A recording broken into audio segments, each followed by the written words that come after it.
I don't think anything bothers investigators as much as an unsolved case. And so we were just pounding our heads in the wall. And then the letters started coming. In the murky, placid depths beneath the cool, caressing mire lies 7 sacred virgins entombed side by side. Those less worthy are scattered wide. That was the first indication that we did have a serial killer on our hands.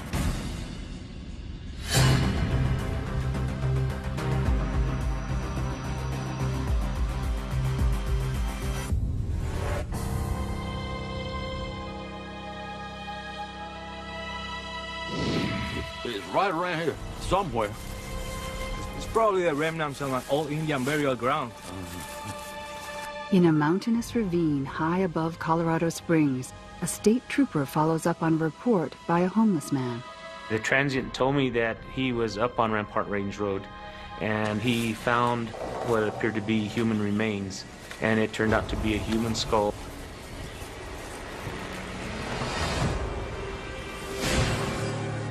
Dental records prove the skull is the remains of 13-year-old Heather Church. We had a good coroner who was able to determine from the skull that she died of blunt force trauma to the head. So we definitely had a homicide case. For 2 long years, investigators from the El Paso County Sheriff's Office could not solve the mystery of what happened to Heather. I don't think anything bothers investigators as much as an unsolved case. An unsolved case can destroy a family. It's the not knowing what happened to their loved one that really destroys people over time. Heather Church was a 13-year-old girl that lived here in the northeast part of El Paso County in the area known as Black Forest. And she disappeared from her home one evening. It was a high-profile case. And I think most people had seen pictures of the missing persons flyer that had her portrait on it. It all begins on a dark autumn night. Hey, Mom, can I stay here tonight? With Jack? Please? I guess. Okay, thank you. Let's roll. Right. Heather stayed home with her 5-year-old brother while her mother took the other 2 boys to their Boy Scout meeting. Do you see?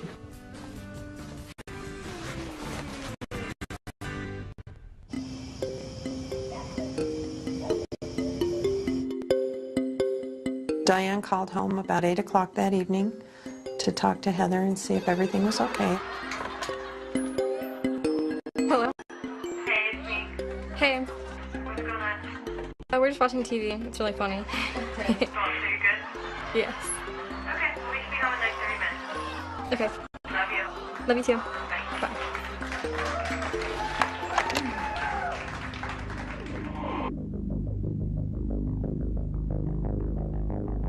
An hour and a half later, Diane and her boys return home. Heather, we're home! All right, listen, 1 show, then we're going to bed. Deal? Yep. All right. We will watch. Her youngest son is sound asleep. When Diane checks on Heather... Heather?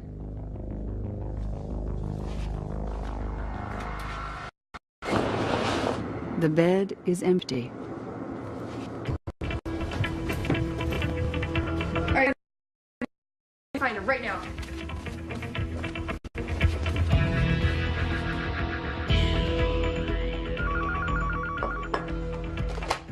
Hello? I got a call about 10 o'clock at night. Diane said, "Have you heard from Heather?" And I said, "No." And she says, "I can't find her." And I said, "What do you mean you can't find her?"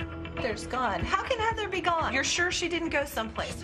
It was just not reasonable for Heather not to be there. And Diane had panic in her voice. Be there just a minute, all right? Heather's missing. Heather's missing. Diane needs us to come and look for her. How long has she been missing? I don't know. She said like... My husband and I jumped in the truck and ran out to Diane's. Diane also calls Heather's father.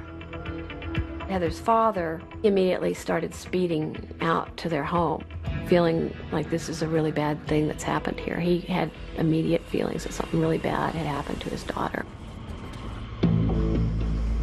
Heather, where are you, honey? Come on, I can't find Heather. Where did she go? I don't know. I don't know. Just take this. Take this. What's going on? I can't find her. My husband and I and Diane, we were all outside calling her name. We probably drove around for 20 minutes through the fields with our lights on, doing a search around the property. Heather! Heather! Heather! We had no idea that this was going to turn into be a nightmare. We figured that it would be solved, that Heather would come home safely. Having been a parent, you can't say you know what they're going through, but you can imagine it's worse than anything you could possibly imagine. Diane and Mike Church had 4 children, and Heather Church was their oldest daughter. About a year after they moved to their new house, Diane and Mike separated, and Diane stayed in the house with the 4 children. In the early part of the investigation, there was a lot of speculation that maybe she was a runaway, maybe she was alive someplace. The morning after Heather disappears, the search and rescue teams arrive about dawn, and they fan out across the prairie, and then they also start canvassing the neighborhood.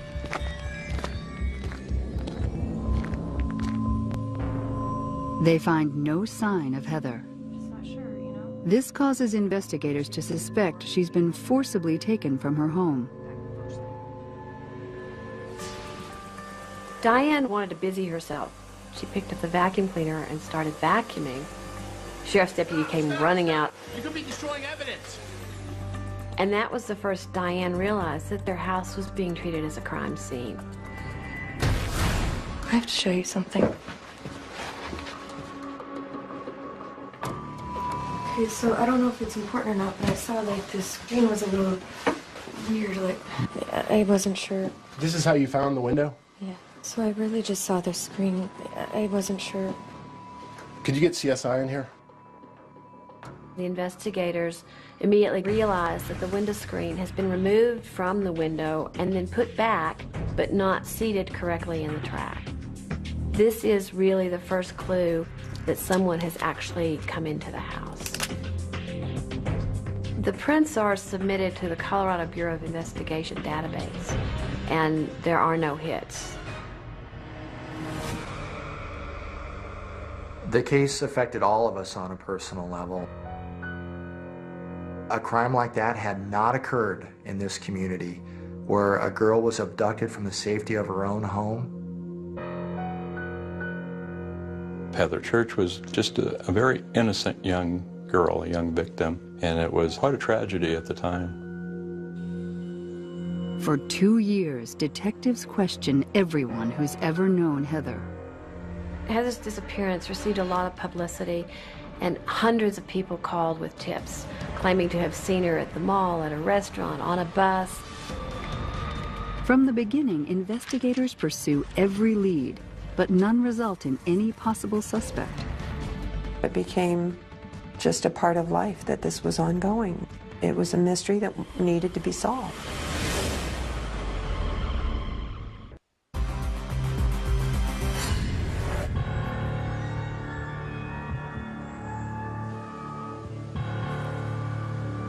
The discovery of Heather Church's skull 2 years after her mysterious disappearance devastates Heather's mother, Diane. Being told that she was dead set it in stone in such a way that then it really hurt. She had spent 2 years hoping so hard that she never really wanted to consider that that was how it was going to end. The finding of Heather's skull confirms she met a violent fate, but no new leads surface. As far as discovering information that led to the identity of the suspect from the body recovery site, was very minimal.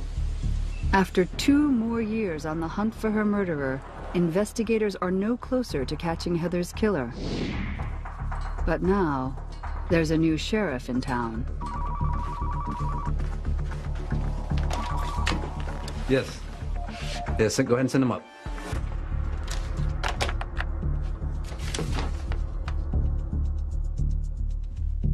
Hey, Lou. Hey, it's good how to you see you been? again. I've been All good. right. How's the family? Good, good. How about you? Have a seat, have a seat.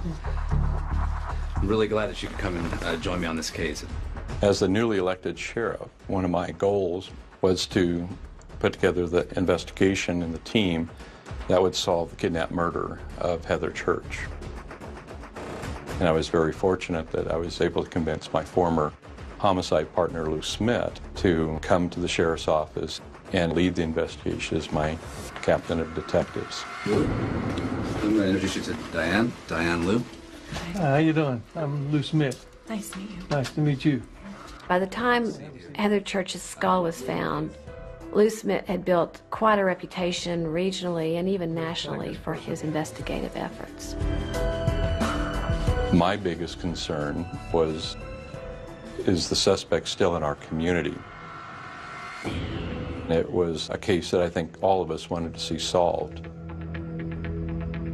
The one very critical piece of physical evidence was the latent fingerprint.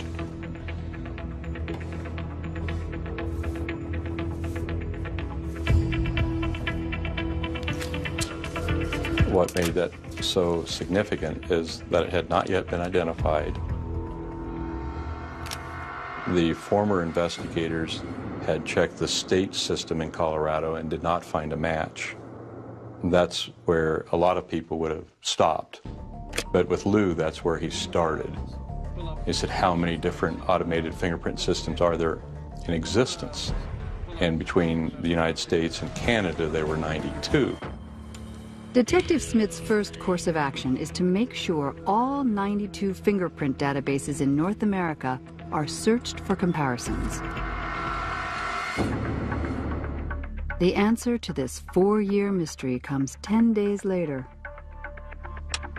John, Lou Smith. Lou had called me early on a Sunday morning about 1:32 in the morning and woke me up and said, John, I know who killed Heather. And he told me the name. That latent fingerprint was in 2 states' systems, and it identified the suspect as a Robert Brown. Brown, a career criminal, has a record for burglary and auto theft in California and Louisiana. As we talked about the 2 states, Louisiana and California, Colorado Springs was almost in a direct line between the two. You have a convicted felon passing through. Then where was he on the night of the murder? To answer their new questions, investigators don't have to look very far. Robert Brown lives just a half a mile from the Church home. He was, in effect, Heather's closest neighbor. You could literally stand at Robert Brown's home and see, line of sight, the Church home, to include the driveway where the mother's car would have parked.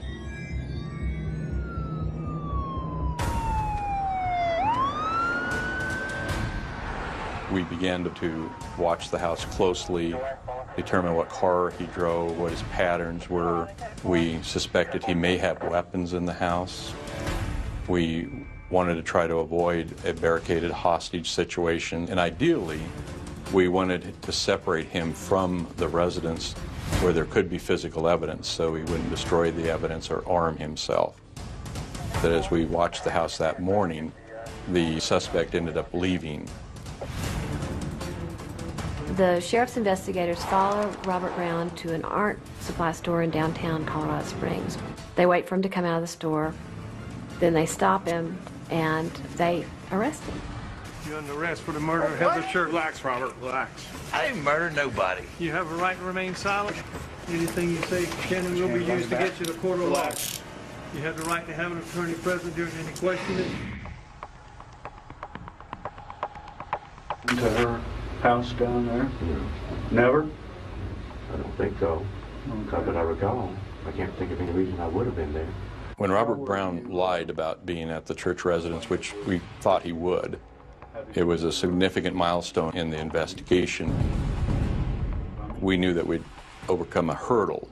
He had no reason to be there.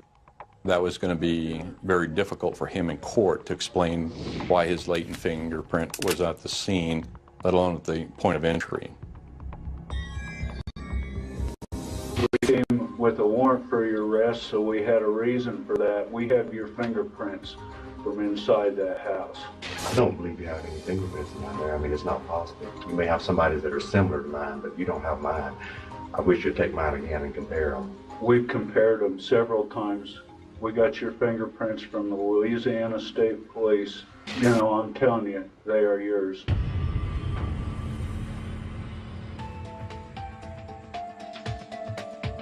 Silver bracelet. Some of it looks real, some looks like costume. As investigators are questioning Brown at the sheriff's office, detectives are searching his trailer. They find a lot of guns, pornographic videos, children's clothing.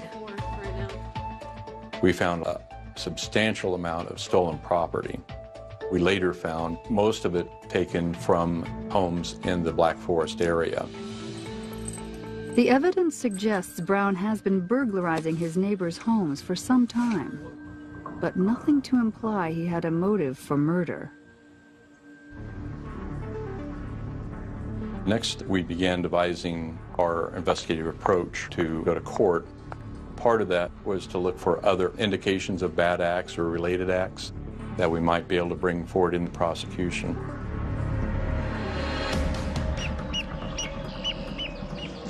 Investigators suspect there is more to Brown than they know. A detective from the El Paso County Sheriff's Office heads to Coshada, Louisiana to dig into his past. Robert Brown was the youngest of 9 children. His father was a deputy sheriff in Coshada, and his brother was a former Louisiana State Trooper. He was married 5 times. Did he do it all the time? Yeah. After we got married. He's crazy. Real bad temper.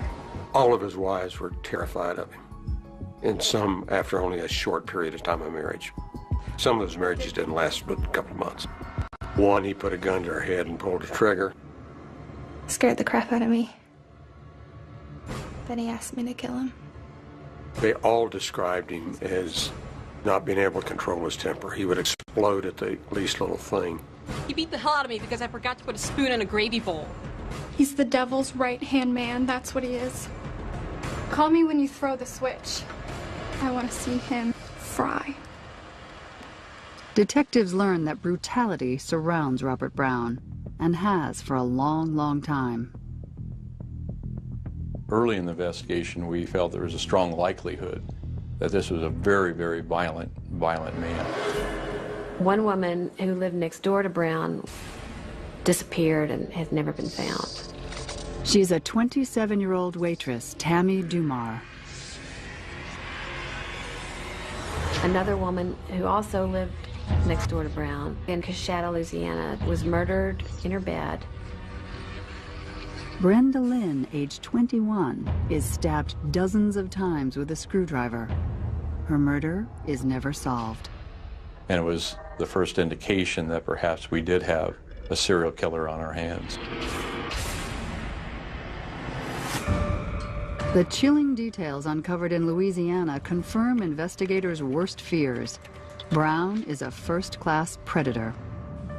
Detective Lou Smith gives Diane Church the news of his arrest.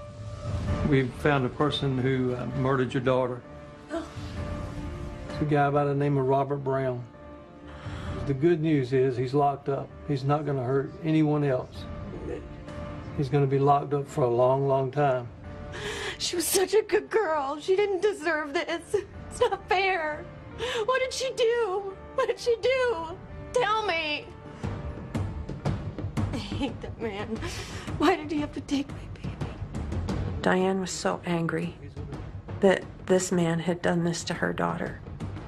And there are still flashes of that anger that come across Diane's face when we get together and we talk about these things.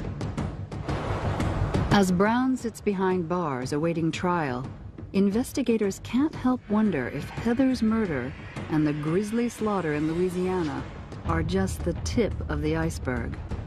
And will Brown's fingerprints be enough to lock him away for good? Lou felt certain that he was a serial killer and there were other bodies.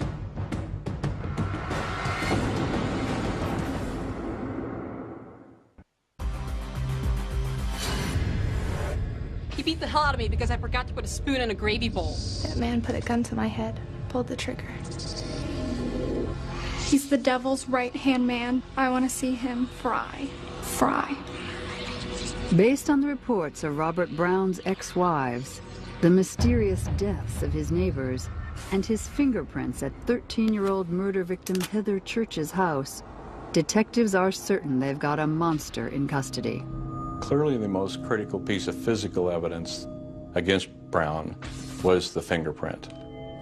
It clearly helped that he was a twice convicted felon, that he lived in such a close proximity to the victim the night of the murder, and we really felt the case was worthy of a death penalty.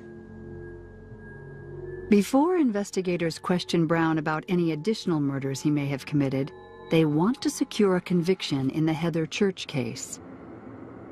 The defense attorney came forward with the offer of a plea agreement. You're going to take the death penalty off the table? Yes. That would be too quick.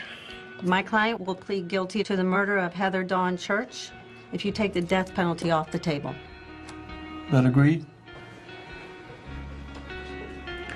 That's right.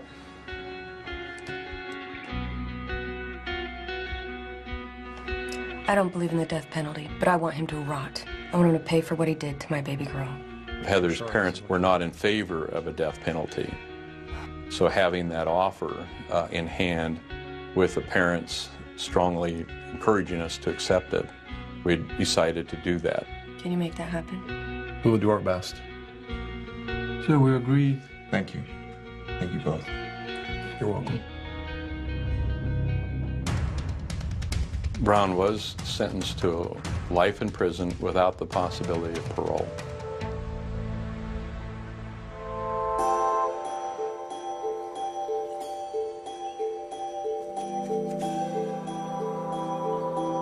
For the family, when something like that happens, that's when the healing can begin. There's a degree of closure. But a terrible tragedy like this never goes away. Heather's remains are laid to rest. But for Sheriff John Anderson, the case is far from resolved. Without the death penalty, Robert Brown could one day walk free.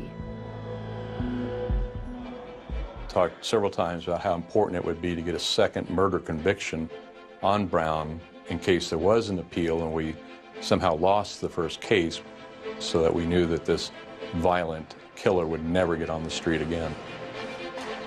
The sheriff forms a cold case squad to look more closely into the life and deaths surrounding Robert Brown.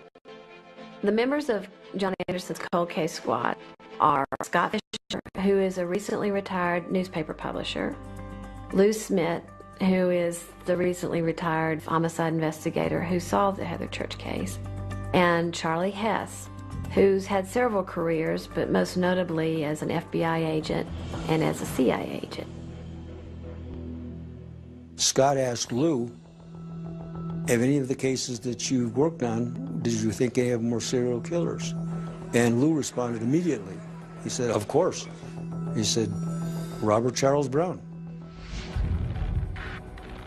The decision to go after Brown is twofold: to bring closure to the families of unsolved murders, and to make sure Robert Brown never walks free again.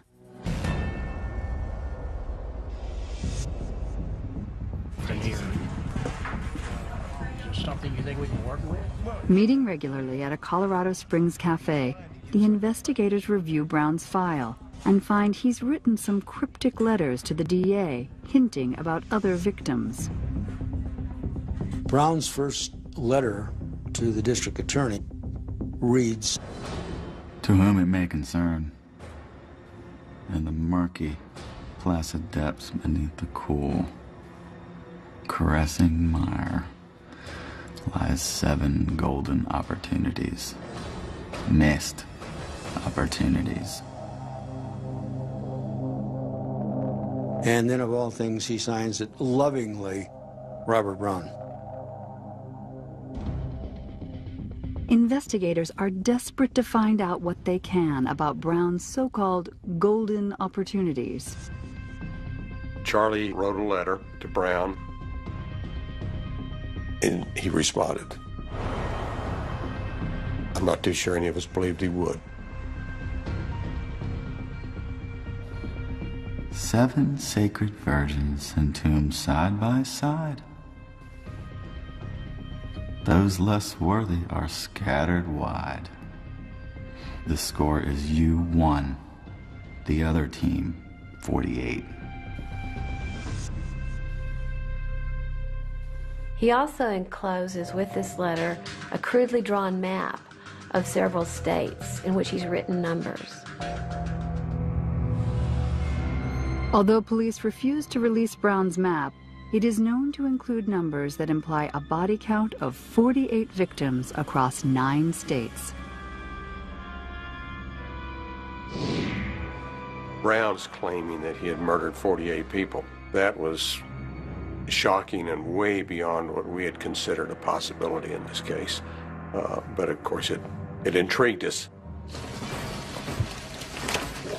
If Brown is telling the truth, the cold case investigators believe he could be one of the most prolific serial killers in U.S. history.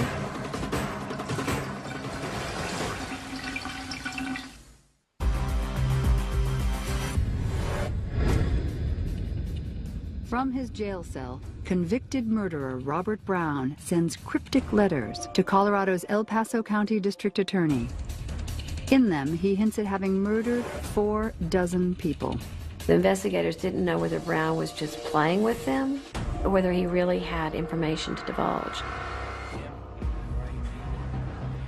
I need to really get inside his head. When the letters started coming from Brown, it was a period of excitement. Brown writes a letter to cold case investigators inviting them on a hypothetical death tour. In the case of one woman, he says only the name of a town. He says Flatonia, Ice Pick, and Ether. Sure enough, there's been a woman killed and dumped outside of Flatonia. He tells them in another case, a body in pieces near Houston. They find out, yes, a woman who'd been cut up and pieces of her body are dumped. Brown eventually confesses to killing his neighbor and stabbing her to death in Louisiana, his hometown. And he claims to kill a young teenager. One of the haunting things is that he claims he strangled her. Many of the bodies we could not tie to him, but probably 25, 26, 27 he gave us some detail on. And at least 9 we were sure in our own mind he did do. None of the cases have the physical evidence needed to convict Brown for the crimes. Even though he's locked up for life for Heather Church's murder, the cold case investigators want concrete evidence to tie Brown to another. This way, he will never be freed. Charlie knew how to get into someone's mind, make them relax, and think of them as a long-lost friend. He was exceptional at doing that.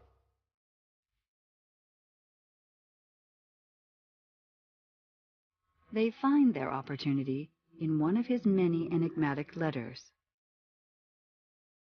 If you were to drive to the end zone in a white Grand Am, the score could be 9-48. That would complete your home court sphere. Sincerely, Robert Brown. P.S. December or January 1987 or 1988. White Grand Am, Colorado Springs. The Grand Am is a specific lead the investigators can follow.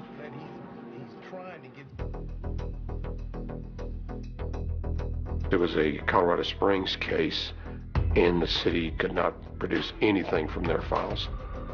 And so we were just pounding our heads in the wall. He nicknamed the one in Colorado Springs the Grand Am Lady. Scott, Lou, and I were discussing, we need to put this together so we can really identify who the lady is, because Robert never discussed names. Solving an unknown cold case in Colorado Springs involving a so-called Grand Am Lady proves nearly impossible. After Charlie sent what I call a come to Jesus letter to him, saying put up or shut up, we got a response back that Brown said that young soldier's wife is missing. And he added one thing to the bottom. The sanitation department is very efficient. He would, in bits and pieces, release small clues. Charlie Hess is desperate to confront Brown face to face.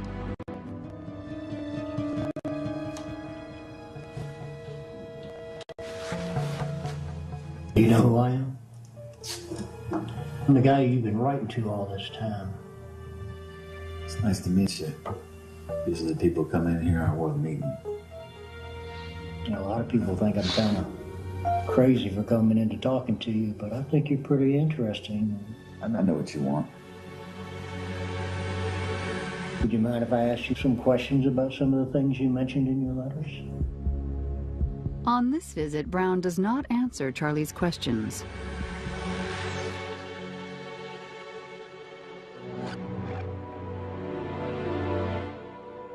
After a period of time of my visiting Robert, one of the detectives was checking out all of the stolen cars. He noticed that one VIN number didn't jive with the normal sequence. If we could figure out about this Grand Am, who it belongs to, it holds the pieces of this puzzle. You got anybody you can call? Or? He's got the VIN. He can call somebody. That VIN's going to come back to something. Yeah.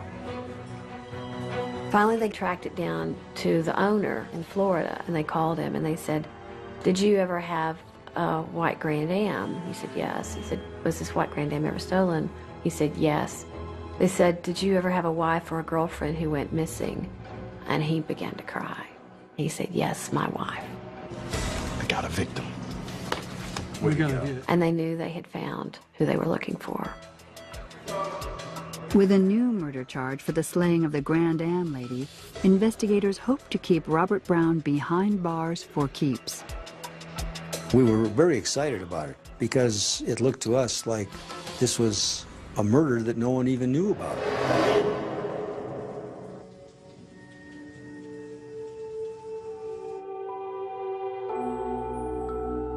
The Grand Am Lady was a young mother. She was only 15 years old, a very pretty Latina girl. She was married to a soldier who was stationed at Fort Carson, and he had taken their baby to his parents' home out of state, and they were going to end up getting a divorce. The husband took the child and flew to Miami, never knowing that that would be the last time he would see his wife.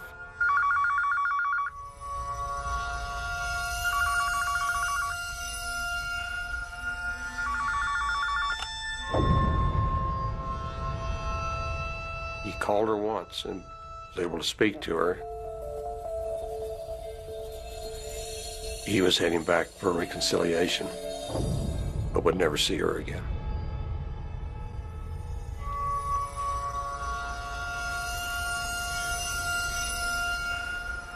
She was supposed to pick him up at the airport and didn't show. When he got back to their apartment,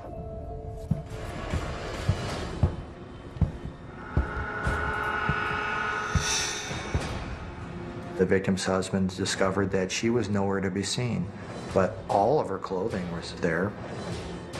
He found the apartment in some disarray, television set missing. Went to his car to drive around to try to find her. Car was missing.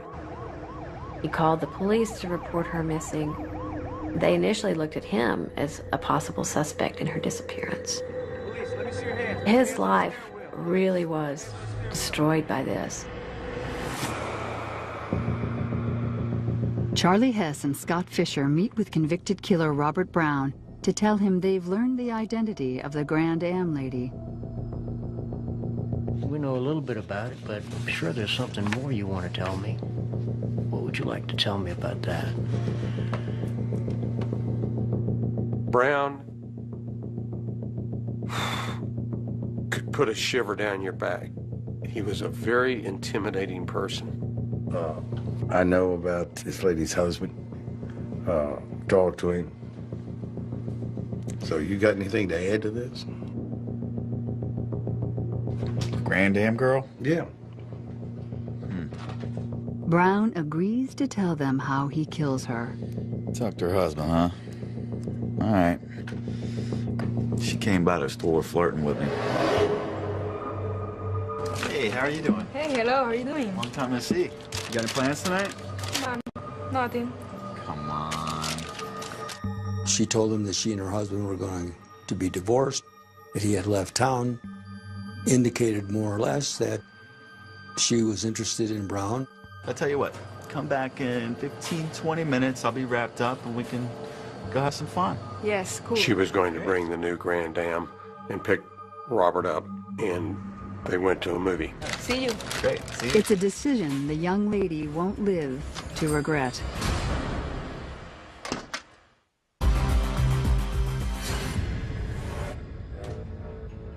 The 1991 murder of Heather Church has put Colorado cold case investigators on the trail of Robert Brown, possibly America's worst serial killer. To prevent Brown from ever getting out of prison, authorities need to nail him for a second murder charge, the slaying of the so-called Grand Am lady. We now have a victim, we have a name, and Charlie is able to finally present to Brown that we pretty much solved the case, with the exception of the missing body. Yeah, I remember.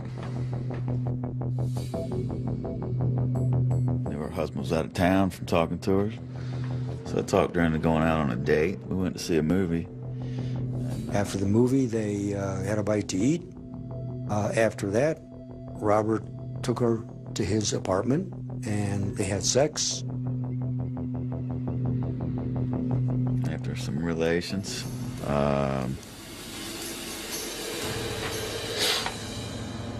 I strangled her.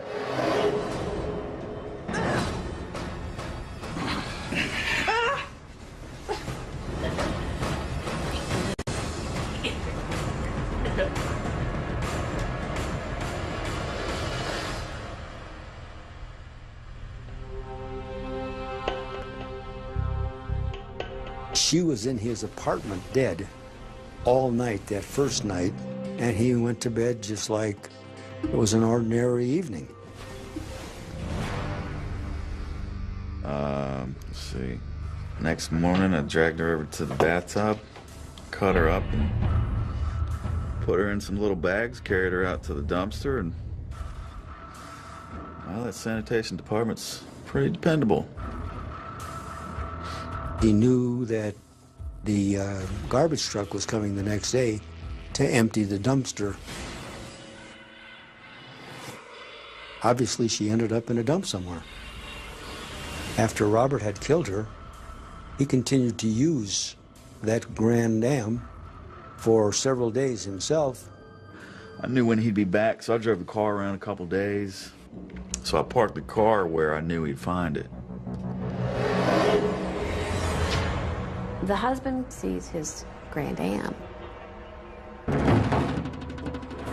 He goes to the convenience store where Robert Brown is working to use the payphone to call the police to report that he's found his stolen car. It's a Grand Am. It's a white Grand Am. It's right around the corner from the apartment building. Little does he know that the man who murdered his wife is standing behind the counter. Correct. I heard him call you guys all hysterical, talking about he found the car. What else happened after that? That's it. Robert Brown was providing details that only a killer would know. He couldn't possibly be making up the details regarding our victim in Colorado Springs. So yes, we were convinced that he was telling the truth, and it was terrifying. Now investigators have enough to ensure Brown will never get out of prison. When Brown looked Charlie in the eye and said, "Let me out of prison, I'll probably kill somebody within 2 weeks," I think he's still capable of it, and I have no doubt he'd do it. On July 27, 2006, Robert Brown pleads guilty to the murder of the Grand Am lady. Outside the courthouse, the victim's husband reunites with his daughter. For 18 years, the daughter had believed that her father had murdered her mother. It was a very emotional time because those two made the 4 or 5 years we invested in this case very worthwhile. Brown had done so many evils to so many families that I was just glad that Heather's case could be the last and that he wasn't going to be free anymore. Robert Brown never showed any feelings about the murders he had committed. Is there more that you can tell me about it? He provided, ultimately, information about 22 or 23 murders. And that was before we stopped communications. That's all he would give. Many of the murder cases reported by Robert Brown are still open and under investigation. 7 sacred virgins entombed side by side. Those less worthy are scattered wide.